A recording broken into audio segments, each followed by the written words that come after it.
Welcome friends. तो आज की मूवी की स्टार्टिंग होती है एक बहुत बड़ी शिप से, जहां 1962 में हमें एक ऐसा डरावना और भयानक मंजर देखने को मिलता है जिसे देख आपकी रूह कांप जाएगी। तो हमें देखने को मिलता है कि शिप पर एक पार्टी चल रही होती है और सब खूब एंजॉय कर रहे होते हैं। तभी हमें एक अनजान का हाथ दिखाई देता है जो शिप का लीवर को उठा देता है, जिसकी वजह से वहाँ पड़े केबल खिंचने लगती है और डांस फ्लोर पर सभी लोगों को चीरते हुए निकल जाती है। सभी लोगों के शरीर दो हिस्सों में बट जाते हैं, लेकिन कम हाइट होने की वजह से कैटी जिंदा बच जाती है। ये देखते हुए उसकी चीखें निकल जाती हैं। और अब हम प्रेजेंट में देखते हैं कि सैल्वेज क्रू एक शिप को बचाकर शोर पर ले आता है और अपनी जीत का जश्न मनाने लगता है, जहां उन्हें जैक फेरीमैन नाम का सर्विस पायलट मिलता है। जैक उन्हें एक एंटोनियो ग्राजा शिप के बारे में बताता है जो सदियों पहले गायब हो गई थी, और वो बताता है कि ये शिप सोने से भरी हुई थी और खबरों के मुताबिक ये शिप बेरिंग सी में है। साल्वेज क्रू शिप को ढूंढने का फैसला करता है, जिसके लिए अगले दिन वो जैक के साथ रवाना होते हैं। लोकेशन पर पहुंचने के बाद वहाँ कोई शिप नहीं मिलती और वो हैरान हो जाते हैं, और तभी उनकी बोट एक बड़े और पुराने शिप से टकरा जाती है। किस्मत से किसी को चोट नहीं लगती। जैक और ग्री के अलावा सभी लोग शिप पर जाते हैं। शिप के अंदर जाने पर उनके साथ अजीब चीजें होने लगती हैं। उन्हें कुछ आवाज सुनाई देती है और वो उस आवाज की ओर बढ़ते हैं। वो आवाज एक घड़ी की थी जिसका पेंडुलम आवाज कर रहा था। वो पेंडुलम अचानक से बंद हो जाता है और जैसे ही मुंडेर उसे टच करने जाता है तभी घड़ी से आवाज आने लगती है और वो बुरी तरह डर जाता है। वो लोग जब आगे बढ़ते हैं तो क्लॉक के सामने पड़ी एक टेबल पर स्क्रैबल खुद ही सेट हो जाती है, जिसपे वेलकम लिखा था, जो कि बहुत अजीब था।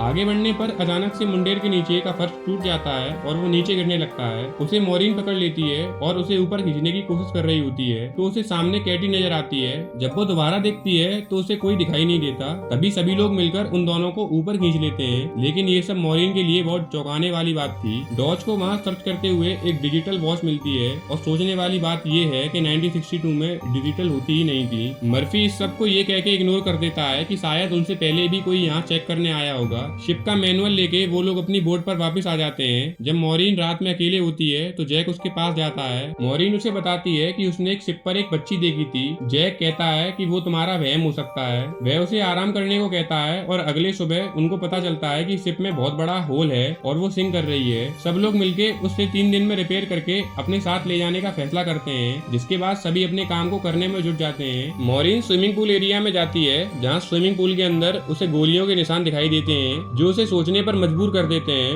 वो वापस ऊपर की ओर जा रही होती है, तभी उसको कैटी दिखाई देती है और वो डर के नीचे गिर जाती है। उसके सिर में चोट आती है और खून निकल आता है। वो जब उठती है तो स्विमिंग पूल उसका ब्लड सोख लेता है। उसे अपने सामने वहाँ कैटी की जगह जैक दिखता है, तो उसे वहाँ से निकाल कर ले जाता है। उनके जाते ही स्विमिंग पूल खून से भर जाता है और उसके अंदर लाशें दिखाई देती है, जो कि काफी डरावना था। वहीं पर दूसरी ओर मर्फी कैप्टन का रूम चेक कर रहा होता है, तब उसे वहाँ वाइन का गिलास दिखाई देता है। मर्फी वाइन पीने के लिए गिलास उठाता है तो सामने शीशे में कैप्टन वाइन पीते हुए नजर आता है, जिसे देखकर वो बहुत डर जाता है। डर की वजह से वाइन का गिलास गिर के टूट जाता है। यहाँ मॉरीन और जैक लॉन्ड्री रूम से निकलकर इंजन रूम का गेट खोलते हैं, तो गेट खोलते ही पानी का तेज बहाव उनकी ओर आता है, जिसमें बहुत सारी लाशें होती हैं। ये देखकर दोनों बहुत डर जाते हैं और वापस जाने के लिए उसी गेट की तरफ जाते हैं जिससे वो अंदर आए थे, तो वो लॉक हो जाता है। फिर जो डोर उन दोनों ने खोला था उसकी तरफ जाते हैं। अब सीन ग्रीन पर शिफ्ट होता है, जिसे फ्रांसिस्का की आवाजें आ रही थी। फ्रांसिस्का 1962 में शिप पर सिंगर थी। ग्रीन आवाज सुनकर आगे बढ़ता है तो उसे कुछ दिखाई नहीं देता, मगर हमें वहाँ फ्रांसिस्का दिखाई देती है। जैक और मॉरीन बाकी क्रू मेंबर्स को ढूंढ रहे होते हैं और वो एक रूम में पहुंच जाते हैं और उन्हें वहाँ बहुत सारा सोना दिखाई देता है। जब वो बाकी लोगों को इन्फॉर्म करने के लिए जाते हैं तो उन्हें लॉन्ड्री रूम से आवाज सुनाई देती है। मॉरीन अंदर जाके देखती है तो सफेद चादर में कुछ हिलता है और मॉरीन का पीछा करता है। वो डर के बाहर भाग जाती है तो उसे पता चलता है कि वो और कोई नहीं उसके साथी थे। मॉरीन सभी लोगों को सोने के पास ले जाती है। सब सोना देख के खुश हो जाते हैं और फैसला करते हैं कि शिप को यहीं छोड़कर सोना लेकर जल्दी से जल्दी निकल जाएंगे। वो लोग सोने को बोट पर लोड करने लगते हैं। जब सेंटोस बोट को स्टार्ट करने के लिए इंजन साफ कर रहा होता है तभी सिलेंडर अपने आप चालू हो जाता है। कैटी ये सब देख रही होती है।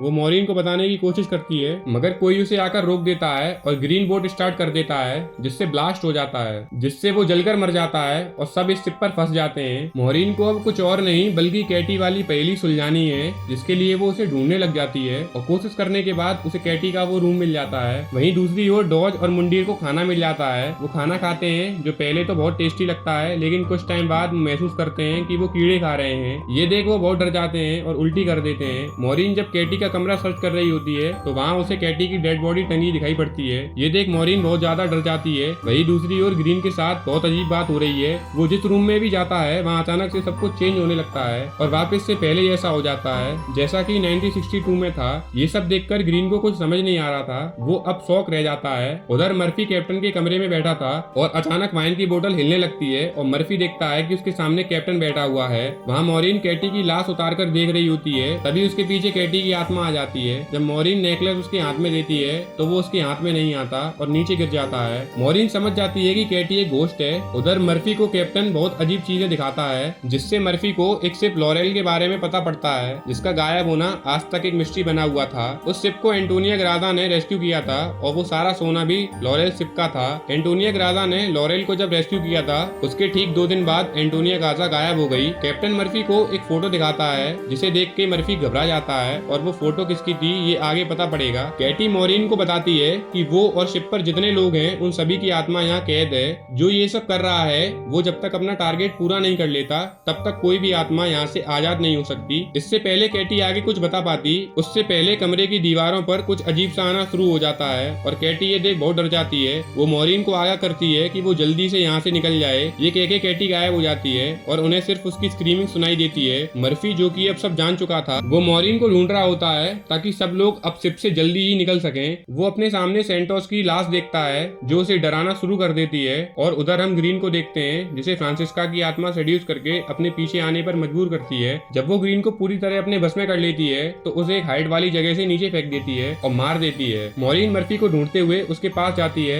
डर की वजह से मर्फी को मॉरिन भी सेंटोस ही दिखाई देता है और मॉरिन पर हमला कर देता है, मगर मॉरिन उसके पैर में चाकू मार देती है और जैक पीछे से आकर मर्फी को घायल कर देता है और मॉरिन को बचा लेता है। वो मर्फी को एक्वेरियम में बंद कर देता है। चीजें इतनी डरावनी हो जाती हैं कि उन्हें अब हर हाल में इस शिप से बाहर निकलना था और सब लोग शिप को ठीक करने में लग जाते हैं। वो लोग शिप को सही कर देते हैं और मॉरिन ग्रीन को ढूंढने निकलती है, जहाँ उसे कैटी मिल जाती है और उसे ग्रीन की लाश दिखाती है। कैटी मॉरिन को अपने साथ पास्ट में ले जाती है और सारी सच्चाई बताती है। वो दिखाती है कि शेफ गोल्ड के लिए लोगों के खाने में जहर मिला देता है और वो खुद भी उसे खा के मर जाता है। बाकी लोग केबल से कटकर मर जाते हैं और कुछ लोगों को शिप के वर्कर्स गोली मार देते हैं। वो कैटी को उसके कमरे में लटकाकर मार देते हैं और ये सब वो गोल्ड के लिए करते हैं। वो सोने के पास पहुंचते हैं। फ्रांसिस्का सबको मरवा देती है और उस किलर वर्कर को खुद मार देती है और फिर वहाँ आता है मेन विलन जो फ्रांसिस्का को भी मार देता है। वो जब मॉरिन का उसका फेस दिखाई देता है तो वो और शॉक रह जाती है। वो आदमी और कोई नहीं जैक होता है जो उन्हें शिप पर लाया था और तभी मॉरिन को मर्फी का ख्याल आता है। लेकिन जब वो वहाँ पहुंचती है तो मर्फी एक्वेरियम में पानी भरने की वजह से मर चुका था।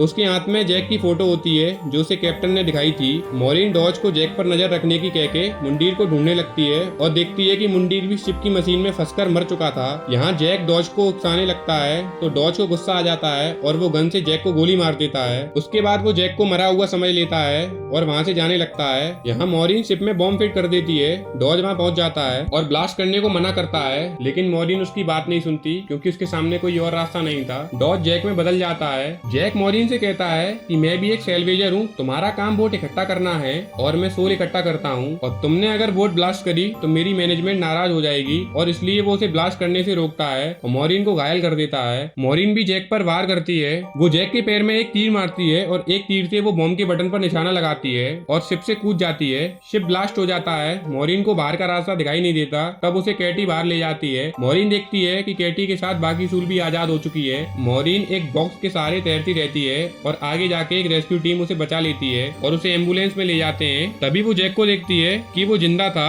और गोल्ड को दूसरी शिप पर लोड कर रहा था, जिसके बाद मॉरिन उसे देखकर बहुत तेज चीखती है और यही मूवी का एंड हो जाता है। दोस्तों अगर मूवी पसंद आई हो तो एक लाइक और सब्सक्राइब जरूर करें।